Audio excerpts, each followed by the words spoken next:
Rechargeable batteries, a key component that can be found in many portable electronic devices. Now, here's the deal.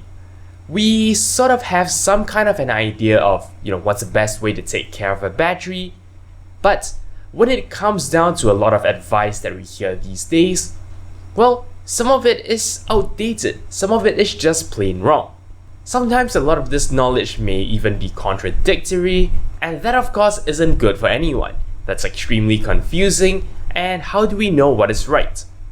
Well, what we're gonna do today is I'm gonna actually attempt to, address some of these common misconceptions that I've been hearing a lot as well.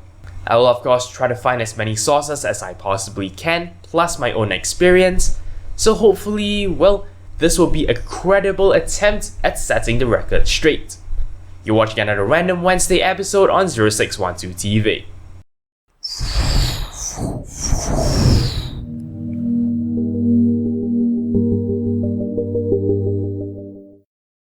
Hello and welcome back to another Random Wednesday episode. This video is going to be short and simple. It's going to come to you in two parts. Firstly, let's talk a little bit about why these misconceptions exist in the first place. And second, we'll list down 5 of these commonly heard myths, and I'll talk a little bit about each one of them. So without further ado, let's jump right into, why these problems exist in the first place. The interesting reason why these misconceptions exist is that, many of them were actually true at one point. Of course, some of them have always been partially true, but we'll talk about those as we come along to them. You see, here's the deal. Rechargeable batteries are not all made the same, even though they may all look the same. In fact, the key technology that drives them has changed over the past 10 to 15 years. You see, a lot of the battery advice that we hear today that are outdated actually came from the days where we actually used nickel metal hydride batteries. Now, if you actually took a rechargeable battery and sort of spun it around, you might see these words, NiMH. This tells us that the chemical inside the battery is in fact nickel metal hydride. The thing is, today, most of the batteries we use are lithium ion batteries, and that is indicated by the Li-ion symbol on the battery itself. These are obviously two completely different chemical compositions, and of course, that is why their quirks, the way you actually use them properly, are completely different. Nickel-based batteries, in which there are actually two kinds, not just one, the other being nickel cadmium, these were most popular around the 90s and the early 2000s. Now, they haven't been completely eliminated these days, but they are more commonly seen in areas like car batteries. For electronic devices, we've moved on to lithium-based methods, which could be lithium ion or lithium polymer. For a very quick comparison of these two technologies, nickel-based batteries are actually cheaper and are somewhat more durable. However, on the flip side, lithium-based batteries are lighter, charge faster, and most importantly of all, easier to use. And that is why we can actually debunk some of the sort of old myths that still surround batteries today. Let's take a look at some of these, starting from number 1. We should keep batteries fully charged all the time. Now, I admit this isn't so much of a myth as just something we feel like, is something we should do. It makes sense to have a battery as full as possible.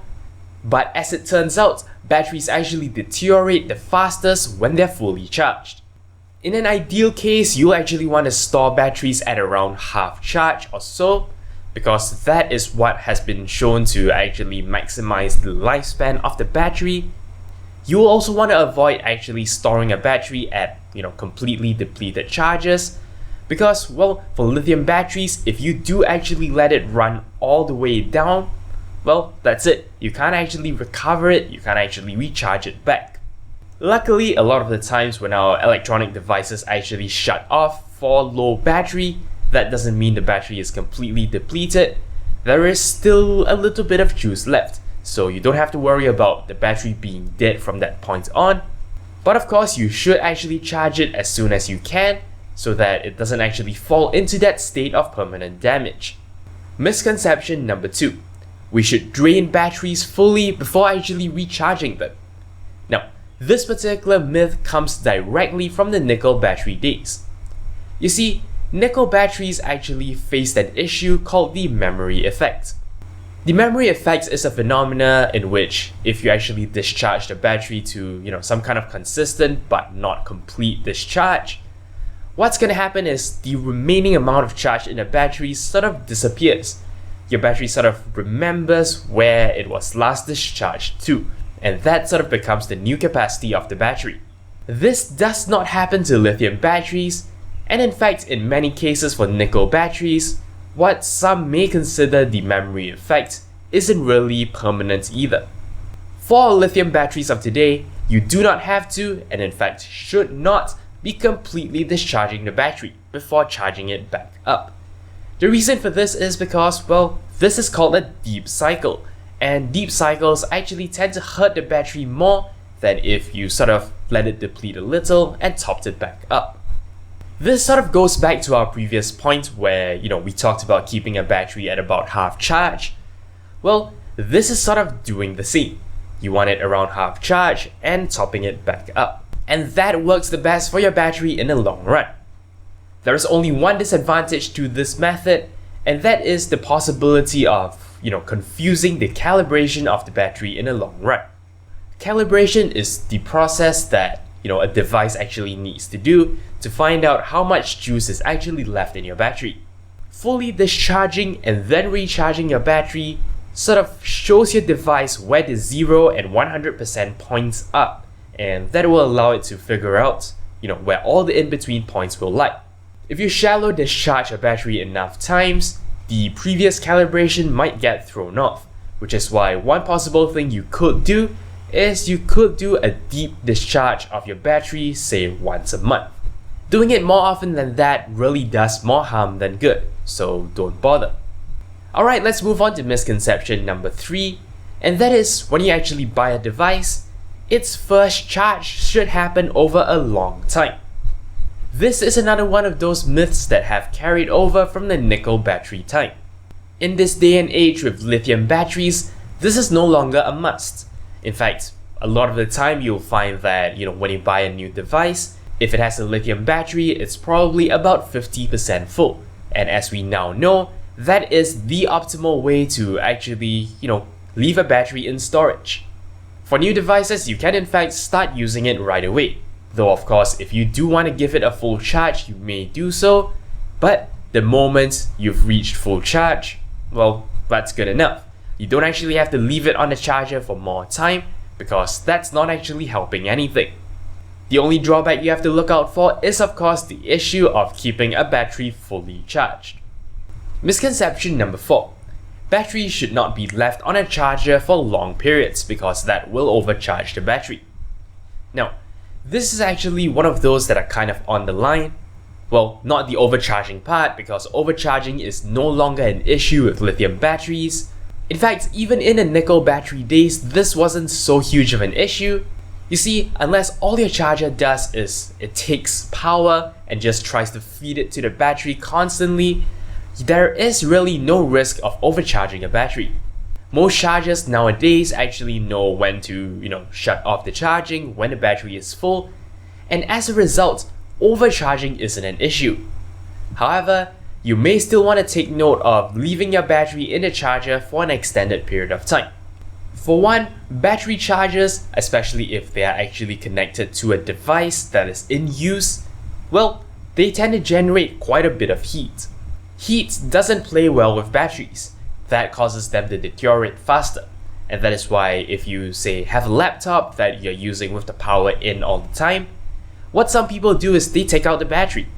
By keeping it away from the heat, and of course from the constant charging up to 100%, you can actually extend its life by a little. So yeah, these are the two issues you want to look out for. Now, some laptops actually have some built-in capability to prevent this from happening. What it does is it allows the battery to charge all the way up to 100% and basically doesn't top up the charge until it falls below, say, 60%. This is great because, of course, these are shallow discharges, as we know that's good for a battery, So yeah, if you have that capability built into your computer, take advantage of it. It's not too hard to do it yourself. When your battery actually hits 100%, take it off the charger and don't plug it back in until it's fallen to about half capacity. Misconception number 5. Always use the charges produced by the manufacturer of your product. Now, here's the deal. Many sources actually say this is completely untrue, but I do believe it is slightly more nuanced than that. Here's the deal. Generally, it is untrue, for the very simple reason that this is just a marketing thing to lock you into their ecosystem. Now, in some cases, some manufacturers do actually lock you in by actually giving you some proprietary charger or some proprietary cable. In such cases, manufacturers may introduce some kind of electronics into either the charger or the cable itself, preventing you from actually using something produced by a third party. Of course, that sucks. If your manufacturer has done that to you, then unfortunately you have no choice. However, in other cases, there is one other consideration you need to make. Buying a third-party charger is okay, but buying a cheap knockoff charger is not, and that is for a safety reason. Cheap no-brand chargers may be produced in places where, safety guidelines are not being observed, and that of course makes it dangerous for you as the end user to actually be using it. If you want to buy a third-party charger, that's completely okay, but look for a reputable brand name, look for one that has, sufficient reviews, and yeah, stay safe. Basically, that's it. That's all there is for this episode. Hopefully we've, addressed some of the battery myths that you've been hearing a lot.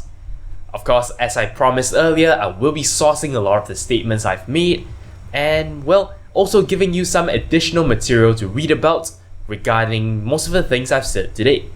To access these sources, please pop open the video description. You will find a couple of links to relevant articles around the net. Again, that's all there is for this particular episode. Thank you very much for watching, and until next time, you're watching 0612 TV. Thank you very much for watching. If you liked this video, consider checking out the rest of my work on my channel. Alternatively, you may be interested in a playlist of my earlier work on computing and computer science topics. If you'd like to show me some monetary support, I am on Patreon. You can find a link to my campaign in the video description. Of course, you can simply like this video or leave a comment. I'll be sure to respond as soon as I can. To keep in touch with my future uploads, do subscribe to this channel. And for even more updates, check out the official Twitter account for this channel at 0612TV. Thank you for your support.